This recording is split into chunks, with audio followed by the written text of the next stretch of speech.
Gülümsəsin küçələrdə. Bir tərəfi titrəyən, bir tərəfi tərləyən ən kiçik şüşələrdə. Külək ilə yağışın rəqsi cızılır şüşədə. Ürəyim dilə gəlir. Adın yazılır şüşədə.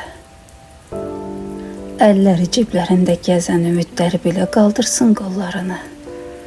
Bu rəqsi alqışlasın.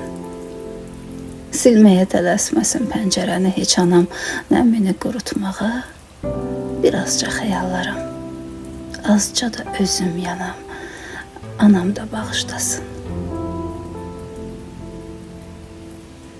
Barmaqlarımın ucları adına gülümsüyür, küçədəki əksinsə, şüşəyə gülümsəsin.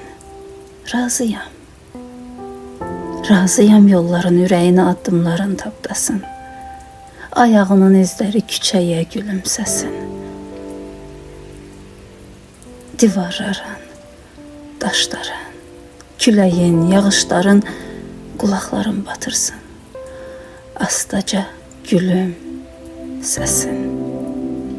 Yağış dayanmasın heç, külək adını desin. Dirəkdəki lampalar gecəyə gülümsəsin. Hasarın arasından, kapının arkasından ışık da gülümsəsin. Hiç kime görünmeyen, içimde böyümeyen uşaq da gülümsəsin.